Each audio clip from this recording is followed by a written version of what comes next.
Hello welcome. ಎಲ್ಲ ಹೇಗಿದ್ದೀರಾ? ಎಲ್ಲ ಚೆನ್ನಾಗಿದ್ದೀರಾ ಅಂತ ಅನ್ಕೊಂಡಿದೀನಿ. ಬನ್ನಿ ಇವತ್ತು ಕಡಲೆ ಟಮಟ ಮಾಡೋಣ. ಬನ್ನಿ ಏನೇನ್ ಪದಾರ್ಥಗಳು ಬೇಕು ಹೇಳ್ತೀನಿ ನೋಡಿ. ಕಡಲೆ ತಗೊಂಡಿದ್ದೀನಿ 1 ಬಟ್ಲು, ಅದಕ್ಕೆ ರುಚಿಗೆ ತಕ್ಕಷ್ಟು ಬೆಲ್ಲ ತಗೊಂಡಿದ್ದೀನಿ. 1 ಬಟ್ಲು ಕಡಲೆಗೆ 1 ಬಟ್ಲು ಬೆಲ್ಲ ಬೇಕು.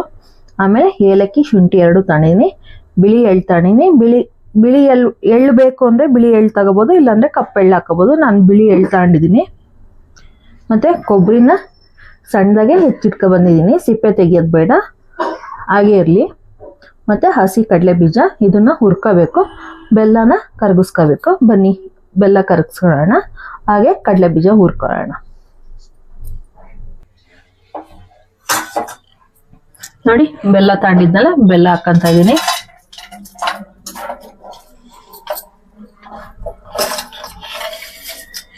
ಬೆಲ್ಲ ಕರಗಷ್ಟು ನೀರು ಹಾಕೊಳ್ಳೋಣ.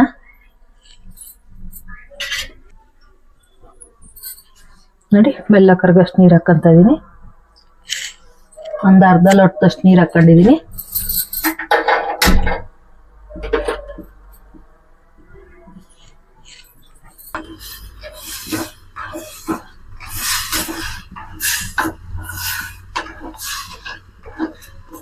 ಬೆಲ್ಲದಲ್ಲಿ ಕಸ ಇರುತ್ತಲ್ಲ, ಬೆಲ್ಲದಲ್ಲಿ ಕಸ, ಮಣ್ಣು, ಗಲೀಜೆಲ್ಲ ಇರುತ್ತೆ. ಹಂಗಾಗಿ ಬೆಲ್ಲ ಕರಗಿಸ್ಕೊಂಡು ಸೋಸ್ಕೊಂಡು ಹಾಕೋಣ.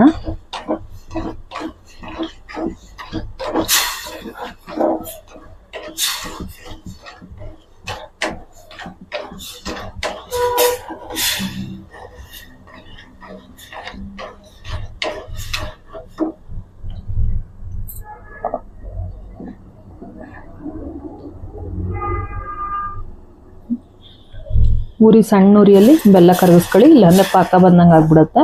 ತುಂಬ ಗಟ್ಟಿ ಪಾಕ ಬೇಡ, ಅಂಟು ಪಾಕದಂಗೆ ಬಂದರೆ ಸಾಕು. ಟಮಟ ಮಾಡೋದ್ರಿಂದ ಚೆನ್ನಾಗಿ ಬರುತ್ತೆ, ಇಲ್ಲ ಭಾರಿ ಸ್ಮೂತ್ ಆಗಿಬಿಡುತ್ತೆ ಎಳೆ ಪಾಕ ಇದ್ದರೆ.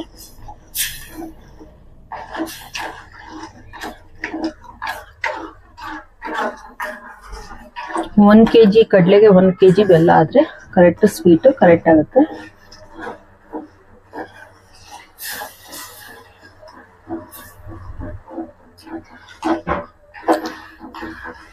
ನೀವು ಯಾವ ಊರಿಂದ ವಿಡಿಯೋ ನೋಡ್ತಾ ಇದ್ದೀರಾ?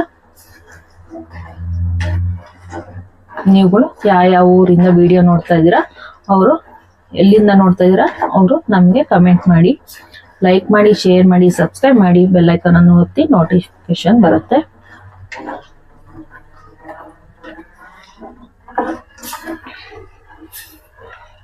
ನಾನು ಹಾಕಿದ ವಿಡಿಯೋ ಎಲ್ಲ ನಿಮಗೆ ಫಸ್ಟ್ ಬರುತ್ತೆ.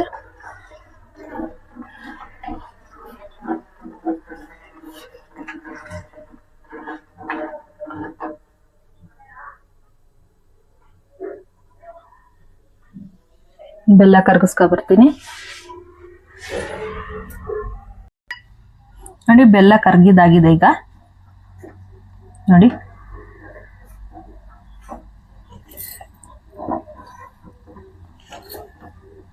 ಬೆಲ್ಲ ಕರಗಿದೆ, ಇನ್ನೊಂದೊಂದು ಪೀಸ್ ಇದೆ, ಸಾಕು. ಇಷ್ಟು ಬಂದರೆ ಸಾಕು ನೋಡಿ. ನೋಡಿ, ಅಂಟುತ್ತಾ ಇದೆ ನೋಡಿ, ಅಂಟುತ್ತಾ ಇದೆ ಪಾಕ ನೋಡಿ. ನೋಡಿ, ಅಂಟುತ್ತಾ ಇದೆ. ಈ ರೀತಿ ಅಂಟು ಬಂದರೆ ಸಾಕು. ಇವಾಗ ಕಡಲೆ ಬೀಜ ಫ್ರೈ ಮಾಡ್ಕೊಳ್ಳೋಣ, ಅಂದರೆ ರೋಸ್ಟ್ ಮಾಡ್ಕೋಬೇಕು ಕಡಲೆ ಬೀಜನ. ಹಸಿ ಕಡಲೆ ಬೀಜ ಹಾಕೋಕ್ಕಾಗಲ್ವಲ್ಲ, ಹಂಗಾಗಿ ಕಡಲೆ ಬೀಜ ಹಾಕಬೇಕು. ಇದೊಂಚೂರು ಪಾಕ ತಣ್ಣಗಾಗುತ್ತೆ, ಅಷ್ಟೊತ್ತಿಗೆ ಕಡಲೆ ಬೀಜ ರೋಸ್ಟ್ ಮಾಡ್ಕೊಳ್ಳೋಣ.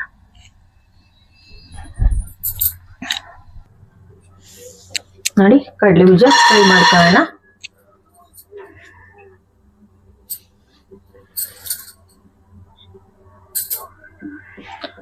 ಮೀಡಿಯಂ ಉರಿಯಲ್ಲಿ ಇಟ್ಕೊಂಡು ಫ್ರೈ ಮಾಡ್ಕೋಬೇಕೀಗ.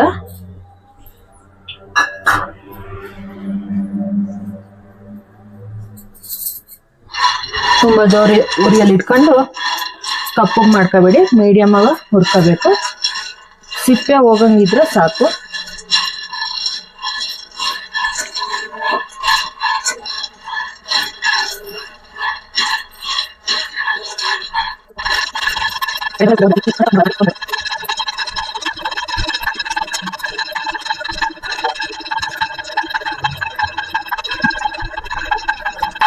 ಕೈ ಬಿಡ್ದಂಗೆ ಕೈ ಆಡ್ತಾ ಇದ್ರೆ ಎಲ್ಲೂ ಸಿಹಿಯಲ್ಲ.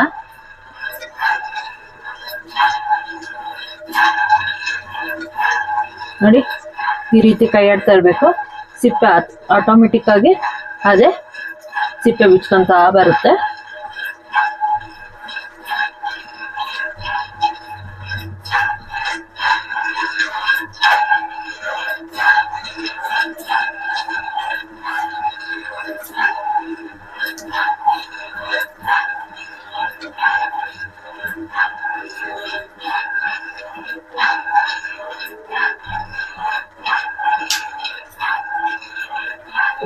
ನೋಡಿ ಇವಾಗ ಕಡಲೆ ಬೀಜ ಚಟಪಟ ಅಂತ ಇದೆ.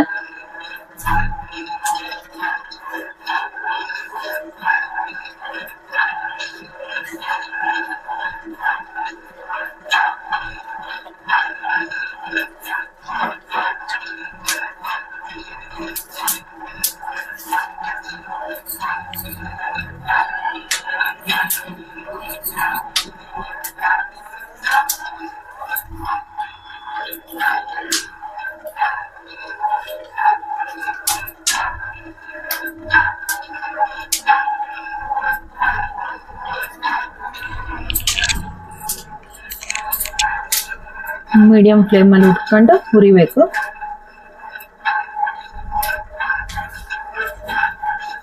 ಸ್ಟವ್ ಆಫ್ ಮಾಡ್ತಾನೆ. ಈಗ ಹುರಿದಿದ್ದಾಗಿದೆ ಅಂತ ಕೈ ಬಿಡಕ್ ಹೋಗ್ಬೇಡಿ, ಕೈ ಆಡ್ತಾನೆ ಇರ್ಬೇಕು. ಬಾಂಡ್ಲಿ ಬಿಸಿಗೆ ಅದು ಇನ್ನೂ ಫ್ರೈ ಆಗ್ತಾ ಇರುತ್ತೆ.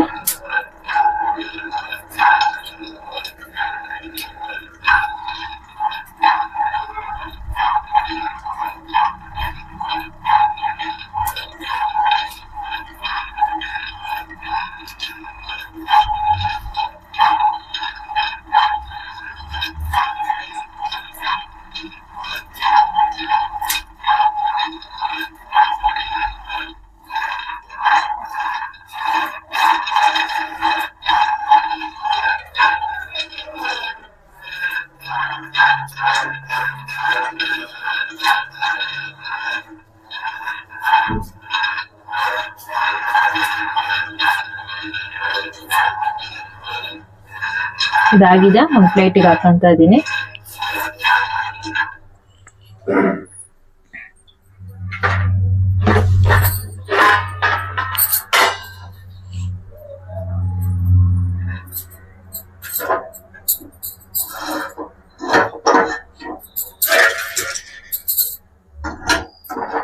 ನೋಡಿ ಈ ಪ್ಲೇಟಿಗೆ ಹಾಕಂತ ಇದೀನಿ. ಆರಬೇಕು.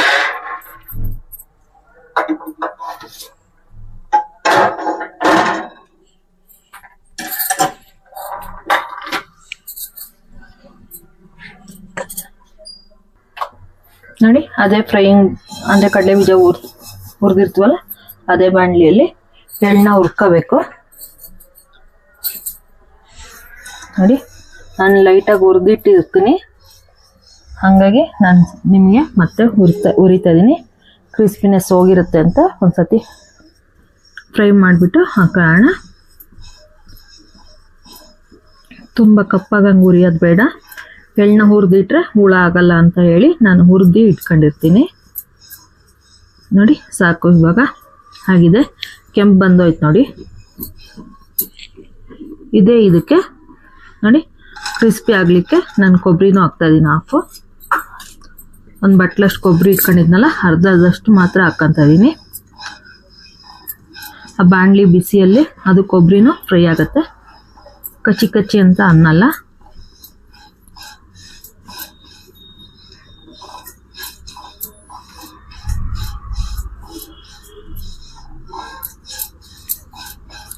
ಇವಾಗಿದೆ, ಆಫ್ ಮಾಡ್ತಾ ಇದ್ದೀನಿ. ಇವಾಗ ಕಡಲೆ ಪುಡಿ ಮಾಡ್ಕೋಬೇಕು. ನಾನು ಈ ಕಡಲೆ ಪುಡಿ ಮಾಡ್ಕೊ ಬಂದ್ಬಿಡೋಣ, ತೋರಿಸ್ತೀನಿ ಹೇಗೆ ಮಾಡೋದು ಅಂತ.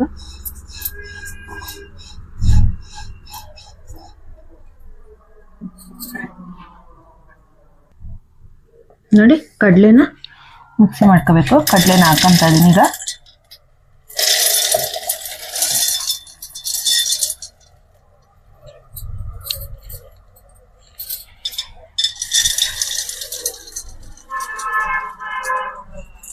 ಅರ್ಧ ಕಡಲೆ ಹಾಕೊಂತ ಇದೀನಿ.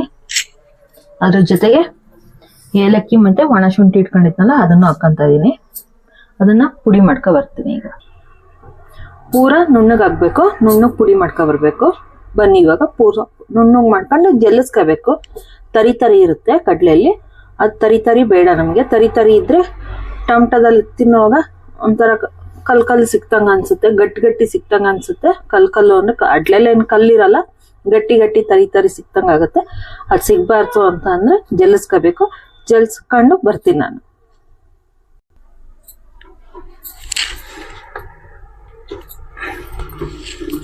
ನೋಡಿ ಮಿಕ್ಸಿ ಮಾಡಿದಾಗಿದೆ, ಜಲಿಸ್ಕೋಬೇಕು. ಈ ರೀತಿ ಒಂದು ಕಡಲೆ ಇರುತ್ತಲ್ಲ ಅದೆಲ್ಲ ಹೋಗ್ಬೇಕು. ನೋಡಿ ಈ ರೀತಿ ತೋರಿಸ್ತೀನಿ ನಿಮಗೆ. ಈ ರೀತಿ ನೈಸಾಗಿದ್ರೆ ಟೊಮಟೊ ತಿನ್ನೋವಾಗ ರುಚಿಯಾಗಿ ಚೆನ್ನಾಗಿರುತ್ತೆ. ಏಲಕ್ಕಿ ಹಾಕಿರ್ತೀವಲ್ಲ, ಏಲಕ್ಕಿ ಸಿಪ್ಪೆ ಎಲ್ಲ ಬರುತ್ತೆ. ಹಂಗಾಗಿ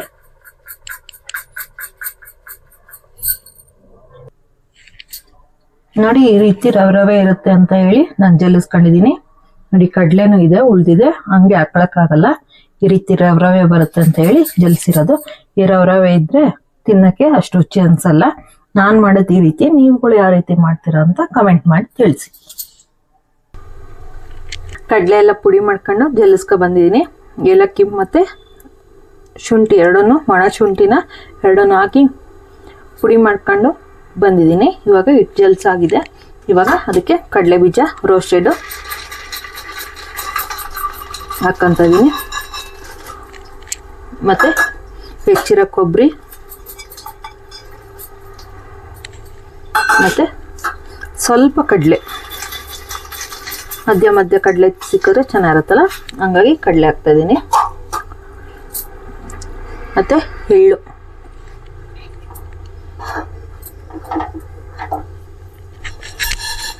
ನೋಡಿ ಎಳ್ಳು ಕೊಬ್ಬರಿ ಎರಡನ್ನೂ ಹುರಿದಿದ್ನಲ್ಲ ಅದನ್ನ ಹಾಕ್ತಾ ಇದ್ದೀನಿ.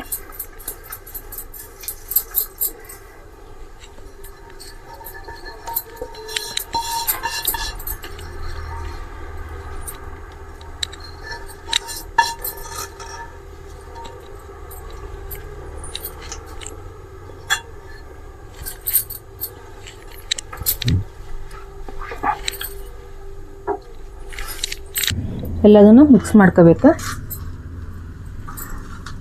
ನೋಡಿ ಕೈಯಲ್ಲೇ ಮಾಡ್ಕೊಂಡು ತೋರಿಸ್ತೀನಿ ನಿಮಗೆ.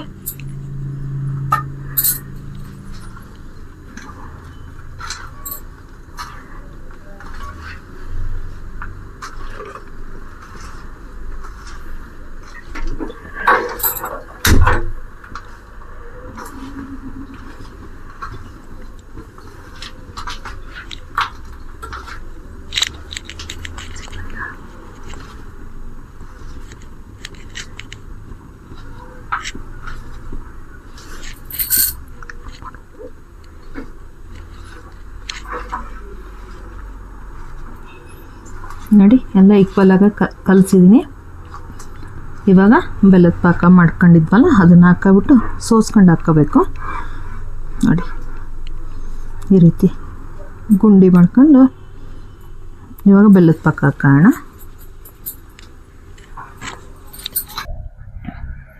ಬೆಲ್ಲದ ಪಾಕ, ಬೆಲ್ಲನ ಕರಗಿಸ್ಕೊಂಡಿದ್ವಲ್ಲ ಅದನ್ನು ಹಾಕ್ಕೊಂತ ಇದೀನಿ.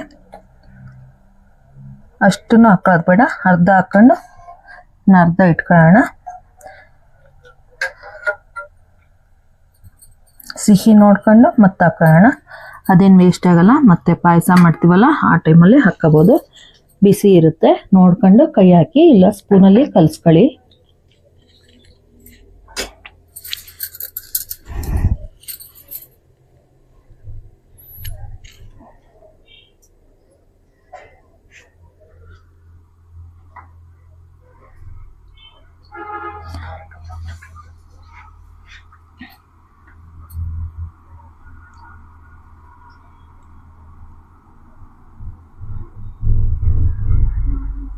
ತುಂಬ ಹಾಕ್ಬಿಟ್ರೆ ಪಾಕ ತೆಳ್ಳಗಾಗ್ಬಿಡುತ್ತೆ. ನೋಡ್ಕೊಂಡು ಗಟ್ಟಿಯಾಗಿ ಕಲಿಸ್ಕೊಂಡು ಉಂಡೆ ಮಾಡಬೇಕು.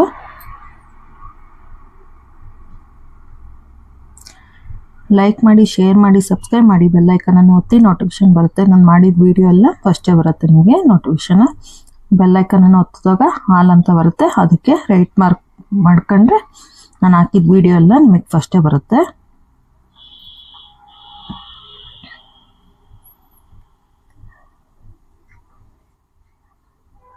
ಕಲಸೋವಾಗಲೇ ಘಮ ಘಮ ಅಂತ ಇದೆ. ಶಿವರಾತ್ರಿ ಹಬ್ಬದ ಸ್ಪೆಷಲ್ ಟಮಟ, ಕಡಲೆ ಟಮಟ.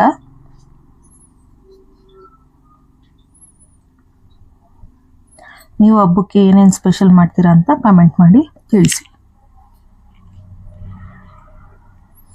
ಹಾಗೆ ತಿನ್ನಂಗಿಲ್ವಲ್ಲ, ದೇವ್ರಿಗೆ ನೈವೇದ್ಯ ಮಾಡಿಬಿಟ್ಟು ಎಡೆ ಮಾಡಿಬಿಟ್ಟು ತಿನ್ಬೇಕಲ್ವಾ, ಹಾಗಾಗಿ ಹಬ್ಬದ ದಿವಸ ಮಾಡ್ಕೊಳ್ಳಿ ಅಂತ ತೋರಿಸ್ತಾ ಇದ್ದೀನಿ.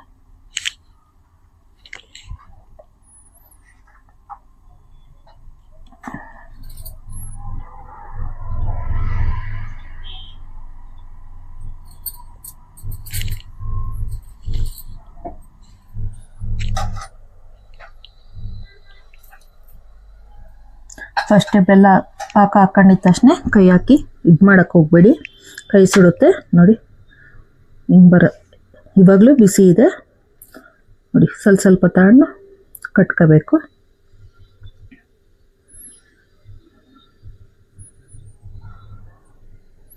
ಎಳ್ಳು ಇನ್ನೂ ಬೇಕು ಅನ್ನೋರು ಇನ್ನೂ ಹಾಕ್ಕೊಳ್ಳಿ. ಕಪ್ಪು ಎಳ್ಳಾರ ಹಾಕೋಬೋದು, ಬಿಳಿ ಎಳ್ಳಾರ ಹಾಕೋಬೋದು.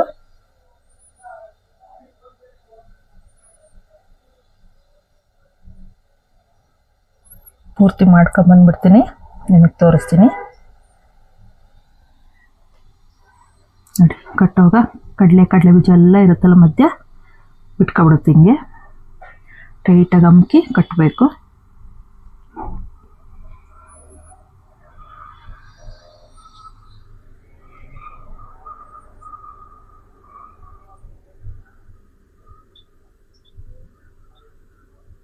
ನೋಡಿ, ನಮ್ಮನೆ ಟಮಟ ರೆಡಿಯಾಗಿದೆ. ನಿಮ್ಮನೆ ಟಮಟ ರೆಡಿ ಆಗಿದೆಯಾ ಕಮೆಂಟ್ ಮಾಡಿ ತಿಳಿಸಿ.